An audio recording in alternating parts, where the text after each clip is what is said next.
New CS rank के 3 ऐसे secret character combination जिनका अगर तुम यूज करते हो तो तुम सीधा 1000 की स्ट्रीक लगा सकते हो, ग्रैंड मास्टर सिर्फ 2 दिन के अंदर जा सकते हो। क्या और ऐसा मैं तुम्हें आज 3 ऐसे सीक्रेट कॉम्बो बताऊंगा, तीनों ही मिस मत करना क्योंकि तीनों ही पूरे सीजन डोमिनेट करने वाले हैं, वो भी without gun skin. Number 2 and number 3 combo बिल्कुल मिस मत करना वरना बहुत कुछ मिस कर जाओगे। चैनल पे नए हो सब्सक्राइब करो अभी अगर नोट अब को फॉलो करते हो तो।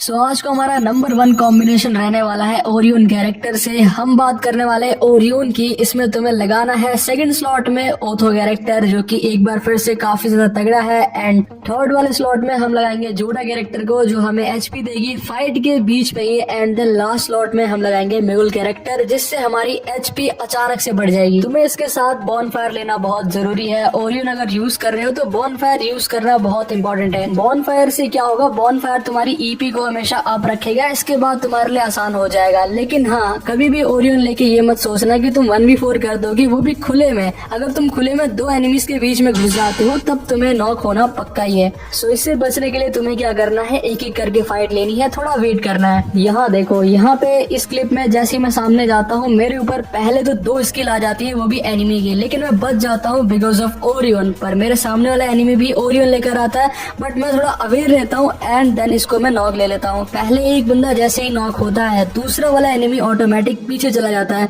फिर इसको फिनिश करने के लिए दोबारा जैसे इसके पास जाता हूँ मेरी एचपी दोबारा फुल होती है क्योंकि जोटा भी है अपने पास। 2 एनिमी को हमने इस तरीके से नॉक लिया, एंड वाले को हम सीधा हेड से नॉक कर देते हैं। अकेला एक ऐसा कैरेक्टर है जिसके ऊपर कोई भी कैरेक्टर काम नहीं आता। यहाँ राइडर में भी फंस जाओगे उसके बाद भी तुम ओरियन बन के बच सकते हो। बाकी 1 वर्सेस 1 की फाइट कोई भी बड़ी बात नहीं रह जाती है इसके साथ, क्योंकि ये जो 1v1 की फाइट होती है ना काफी आसान हो जाती है ओरियन के साथ। अगर कभी भीड़ वाली जगह में फंस जाते हो तो वहाँ पे बस ये ध्यान रखना है कि तुम्हारे पास बॉनफायर होना चाहिए जो तुम्हारी ईपी फुल करता रहे। ईपी फुल होगी वैसे ही कोई दिक्कत नहीं होने वाली, चाहे एक एनिमी आ जाए सामने, 2 एनिमी आ जाए या 3 एनिमी आ जाए, 1 बाय 1 करके तुम सबको डाउन ले सकते हो क्योंकि अपने पास बहुत सारे कैरेक्टर हैं। 1v3 तो चलो कोई भी कर लेगा, लेकिन क्या हम 1v4 कर सकते हैं इस कॉम्बिनेशन से? इसको टेस्ट करने के लिए जैसे ही मैं गेम में आता हूँ, यहाँ पे आने के बाद मेरे सामने 4 एनिमी होते हैं, एक नहीं। तुम यहाँ पे फोकस करो कि कौन सा कैरेक्टर काम कर रहा है। पहले तो अपना ओथो कैरेक्टर सबकी लोकेशन देता है, साथ में सबको स्लो भी कर देता है,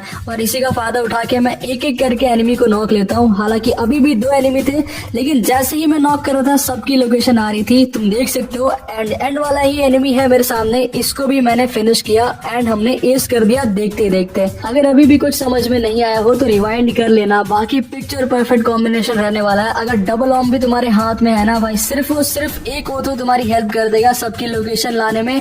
इससे तुम्हारे टीममेट को भी बहुत ज्यादा हेल्प मिलेगी। तुम बस पीछे से 150 दो एंड बाकी के काम तुम्हारे टीममेट कर देंगे अगर उनके साथ खेल रहे हो तो।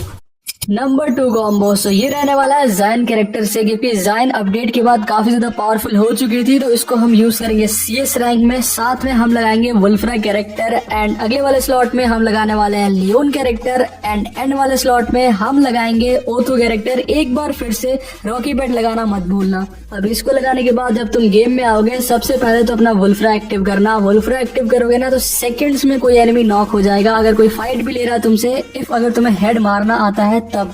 देन यहाँ पे हमारे पास शील्ड पॉइंट्स हमें मिल जाती है जो हमारी एचपी को हमेशा ही अप रखती है, जिसकी वजह से तुम अगर किसी भी एनिमी के ऊपर रश कर रहे हो तो तुम अंधा रश कर सकते हो क्योंकि तुम्हारे पास हमेशा उससे एचपी ज्यादा होगी। 1v1 की फाइट तुम ही जीतोगे। देखो, ज़ाइन के साथ मैं लूना लगा सकता था पर मैंने वुल्फ्रा जानबूझ के लगाया है क्योंकि ये दोनों एक दूसरे को कॉम्प्लीमेंट करते हैं। कैसे, चलो दिखाता हूँ। अभी देखो यहाँ पे ये मेरा पहला राउंड है और पहले राउंड में ही मैंने 150 देके 160 देके जो भी है कह लो हेडशॉट देके नॉक कर दिया मैंने पहले एनिमी को। बस यहाँ पे फोकस करो मेरी एचपी पे। मेरी एचपी बिल्कुल भी कम होती नहीं है। मैंने अभी तक अपना कैरेक्टर यूज भी नहीं किया है। मेरे सारे के सारे टीममेट नॉक हो जाते हैं, मैं अकेला बचता हूँ, पर मैं अकेला ही काफी होता हूँ इन सबको नॉक करने के लिए क्योंकि मेरे को 3 बंदे देख रहे थे एंड तीनों का स्पेक्टेट मेरे वुल्फ्रा को लग जाता है। एक बार फिर से देखो, यही फायदा होता है वुल्फ्रा का। अगर टीममेट नॉक हो गए, तुम अकेले बचते हो, पहले राउंड में ही तुम जीत सकते हो क्योंकि अगर तुमने हेड दे दिया तो वुल्फ्रा बहुत ज्यादा तगड़ा काम करता है। इस कैरेक्टर से बहुत ही कम चांस है कि सामने वाला एनिमी तुम्हें कभी भी 1v1 की फाइट में हरा देगा क्योंकि ज़ेन है एक तो ऊपर से वुल्फ्रा है। अगर ज़ेन के साथ टाइम मिल जाता है, एक्स्ट्रा एचपी के साथ तुम हेड मार दोगे। ये एक्स फैक्टर है अपने इस कॉम्बो का। एक तो हेड का डैमेज भी ज्यादा है, ऊपर से एचपी भी ज्यादा है।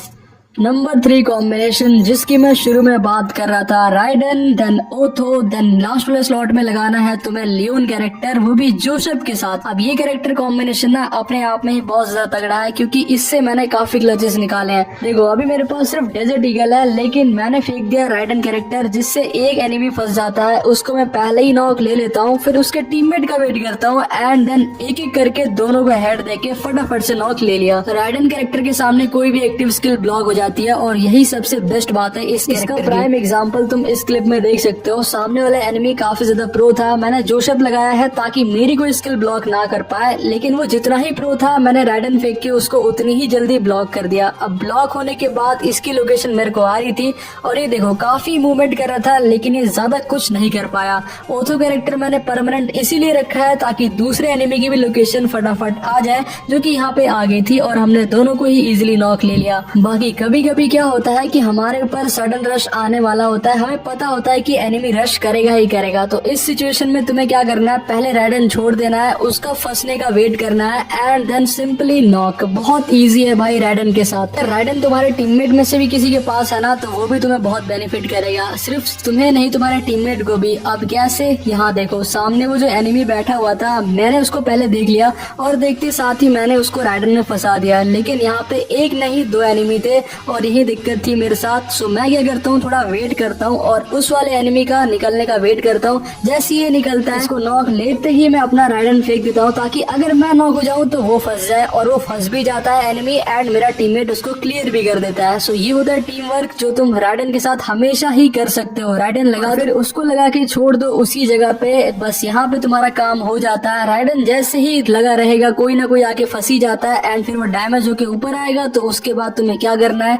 मुझे बताने की जरूरत नहीं है, साथ में ओथो की लोकेशन जो तुम्हें और भी हेल्प करेगी। बाकी मुझे नहीं लगता और एक्सप्लेन करने की जरूरत है, मैंने सारे कैरेक्टर को डिटेल में एक्सप्लेन कर दिया। अब यहाँ देखो राइडन हमने फेंका एंड वो राइडन जाके लगा उस एनिमी को, देन यहाँ पे finish. That's all for today, मिलते हैं नेक्स्ट वीडियो में।